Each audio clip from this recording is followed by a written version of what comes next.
I let my recently divorced SIL move in. She took over my wedding planning, then used our credit card to book herself a room at our honeymoon resort and showed up anyway. So we kicked her out the moment we got home. Okay, you guys, I have a story for you that still makes my blood boil, even after everything that's happened. Imagine planning your dream wedding, the happiest day of your life, only for someone to literally crash it, and then try to invite themselves on your honeymoon. No, seriously. So, my husband, Tom, and I finally got married recently, and our wedding day was just perfect. The ceremony was beautiful, the reception was buzzing, everything was going exactly to plan, until she grabbed the microphone.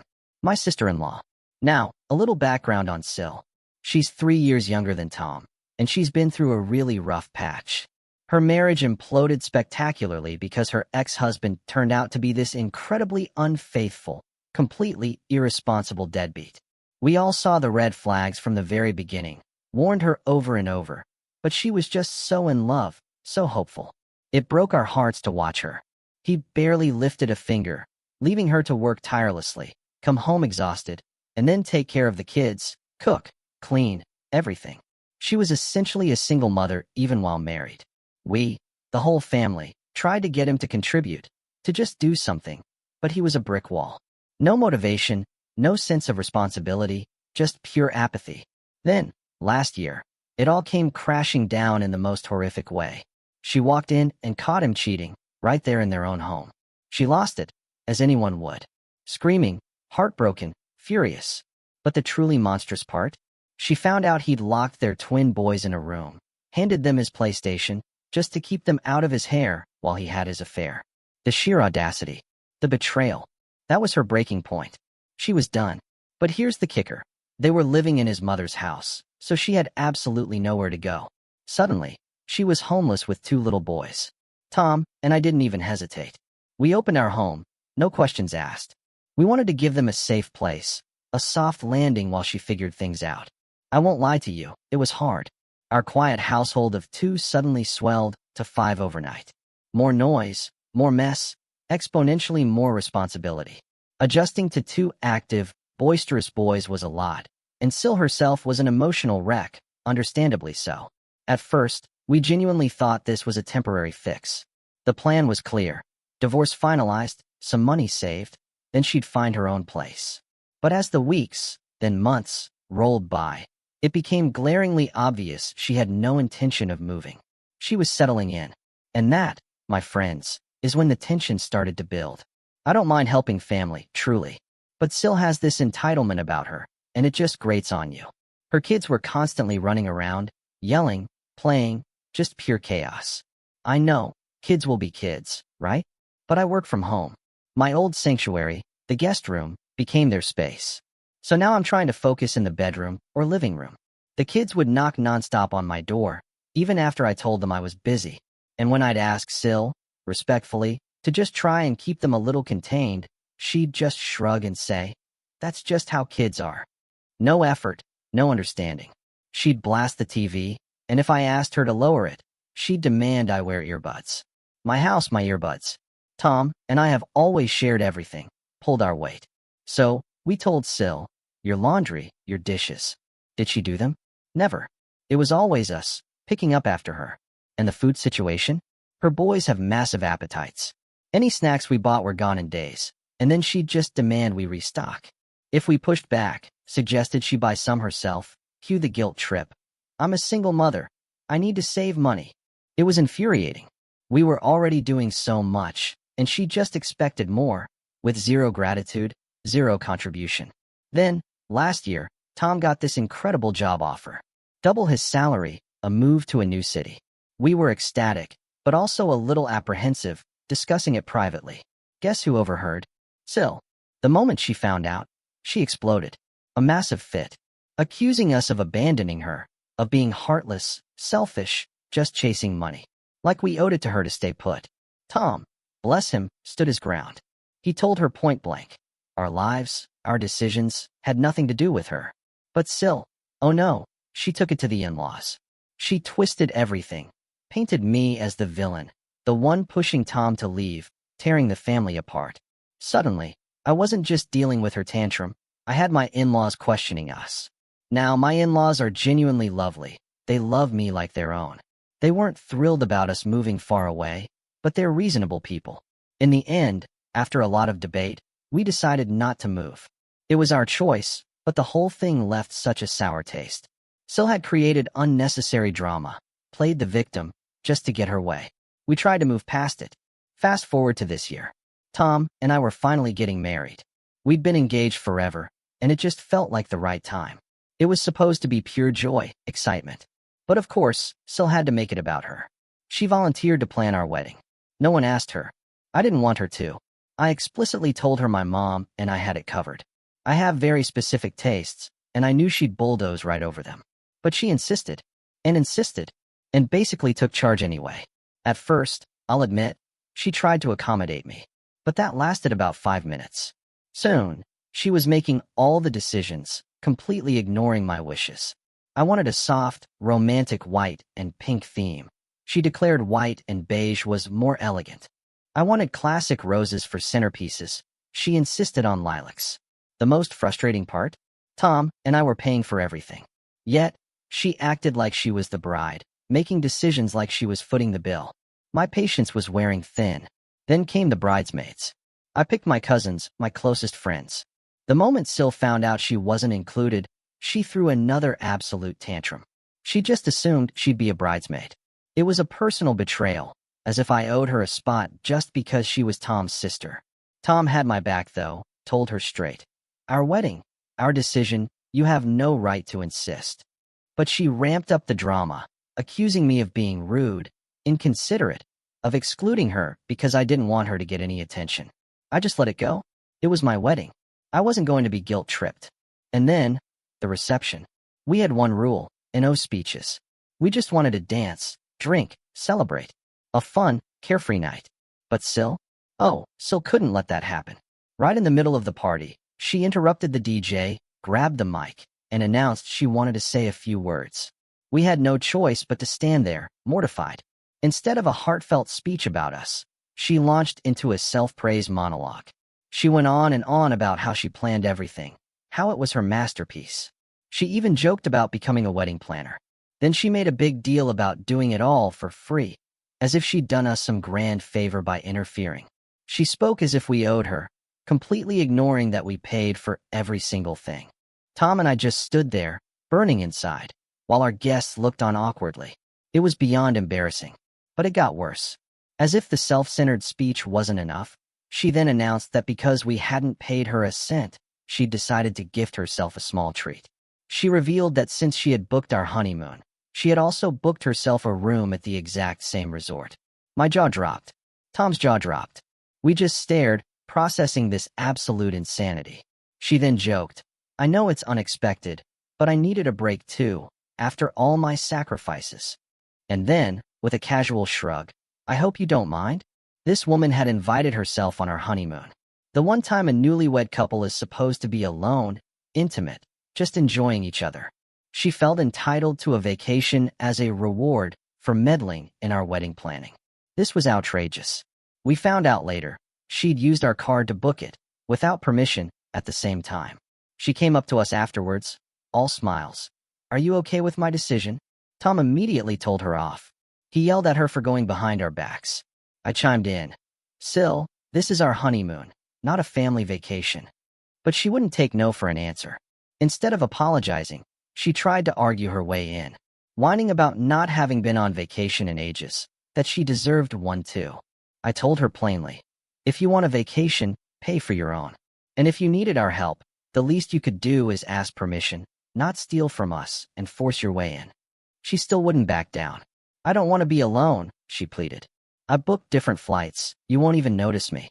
I'll just hang out at lunch and dinner. Like that made it better. Tom had had enough. He put his foot down. Cancel the room. Immediately. Or at least change your booking to a different date. This is our honeymoon. She burst into tears, playing the victim, accusing us of being cruel. Then my in-laws, who had overheard the whole scene, got involved. My father-in-law, to his credit, agreed with us. He understood this was our special trip. But my mother-in-law? She took SIL's side. She told us to just let it go this one time, since she'd already booked. She tried to justify it by saying SIL wasn't independent enough to travel alone. Then she guilt-tripped Tom, saying as her brother, he shouldn't have an issue bringing his sister along. I was beyond floored. Our honeymoon, a once-in-a-lifetime, intimate trip, and they were acting like we were unreasonable for wanting privacy. We were so frustrated. Update 1 asterisk okay. I know what some of you are thinking. How did you not notice the extra charge? Honestly, we trusted her. We'd given her our card for wedding stuff, and with all the expenses piling up, we just assumed everything was fine. We weren't scrutinizing every single transaction. But now that we've checked, it's clear what she did. She made a separate reservation under her name. That's how it slipped past us. And because it's under her name, we can't cancel it ourselves. She has to do it. Given her stubbornness, I highly doubt she will. Some of you suggested reporting her. And trust me, the thought crossed my mind. But she has 2 small kids, and their father is completely useless. If something serious happened to her, they would be the ones to suffer. As much as I can't stand her entitlement, I won't do anything to hurt those boys. That said, Tom and I did sit her down after the wedding. We had a very, very clear conversation. We told her, in no uncertain terms, we do not want to see her on our honeymoon. She needs to change her travel dates or cancel entirely. And we made our stance crystal clear. If she shows up at that resort, if she dares to ignore our boundaries again, we will immediately cut our trip short, come home, and kick her and her kids out. Enough is enough. We've been more than patient. But this blatant disrespect? We won't tolerate it. She needs to understand there are consequences. Update 2 asterisk wow. Just wow. Despite everything, despite the multiple warnings, the explicit boundaries, the consequences we laid out, SIL still had the audacity. She showed up. The moment we spotted her, Tom and I were beyond furious. Honestly, it wasn't even a shock. We somewhat expected it. But the pure, unadulterated rage that she had actually gone through with it after everything we said? Tom didn't even hesitate. He said, "We're done here." We checked out on the spot, knowing full well we'd lose money. But it wasn't about the money anymore. It was about taking back our honeymoon, making it undeniably clear that her behavior was unacceptable. Of course, the second we left, my mother-in-law called Tom, demanding to know why we'd checked out. Apparently, SIL had called her, crying, playing the victim yet again, saying we'd abandoned her. Tom wasn't having any of it. He told a mile off, reminded her we warned SIL repeatedly that she deliberately disrespected us. This wasn't a misunderstanding. She knew exactly what she was doing. After making it crystal clear we wouldn't tolerate this nonsense anymore, Tom blocked both MIL and SIL. I did the exact same thing. We weren't letting them ruin the rest of our honeymoon with calls, texts, or guilt trips. For the rest of the trip, we disconnected. No drama. Just us. Finally enjoying the honeymoon we deserved. As soon as we got back, we wasted no time. We handed SIL her official notice to move out. Just like we warned her we would. She had crossed every single line, and we were done letting her walk all over us. Of course, instead of taking responsibility, she immediately went into victim mode. Now she's running around telling anyone who will listen that I'm the homewrecker, that I'm teaching her brother to be this way. As if my husband isn't a grown man with his own mind. She acts like I brainwashed him into standing up for our boundaries, when in reality, he's just as fed up as I am. It's pathetic how she refuses to see that she is the reason this is happening. Update 3 asterisk. It's been some time since my last update, and honestly, I wish I could say things have been smooth. But of course, they haven't. As many of you predicted, SIL did not make this easy. She flat out refused to move out, acting like our home was hers to stay in forever. We gave her plenty of notice, but she acted completely blindsided, insisting we were cruel for kicking her out. And naturally, my mother-in-law backed her up, saying SIL was family, that we were heartless for trying to make her leave. She even tried to guilt-trip us about SIL being a struggling single mother and how wrong we were for even considering putting her out. It was beyond frustrating. No one acknowledged that SIL had brought this entirely on herself. This wasn't about us being unfair. This was about boundaries she had repeatedly, deliberately, crossed. We had been more than generous, and she had disrespected us every single step of the way. But at this point, Tom and I weren't budging. We had made our decision, and no amount of guilt or pressure was going to change it. She had to go, one way or another. After more than a month of her dragging her feet and refusing to leave, We decided enough was enough. She wasn't going to leave willingly, and we weren't going to keep arguing. So, we took matters into our own hands. We waited for a day when SIL and her kids were out for the entire day. The moment they were gone, we sprang into action. We packed up every single one of her things: clothes, toys, toiletries, everything. We loaded it all up, then drove straight to my mother-in-law's house. When Emile opened the door and saw us standing there with boxes upon boxes of SIL's stuff, she looked absolutely stunned. She had no idea what was happening. That's when we told her, straight to her face, "Since you love your daughter so much and believe she should stay with family, it's your turn to take care of her now." My mother-in-law was speechless. She tried to argue, but we didn't stay to listen. We left everything there, turned around, and drove straight back home. As soon as we got back, we immediately changed the locks. No more chances. No more back and forth. It was over. SIL was officially out. It was obvious Emile called SIL the moment we left because she showed up at our house way sooner than expected. She came storming back, practically banging on our door in a complete panic, demanding we let her in. Tom, staying completely calm, opened the door just enough to speak to her. He told her plainly she was no longer welcome here. Her things were at his mom's house, and that's where she needed to go. SIL lost it. She screamed at him, saying she didn't want to live with her parents, that staying with us was more convenient for her and the kids. But Tom didn't care. He just shrugged and told her flatly that it wasn't his problem anymore. She needed to figure it out. That's when she completely lost control. She threw a massive tantrum, yelling and making a scene right there in front of our house.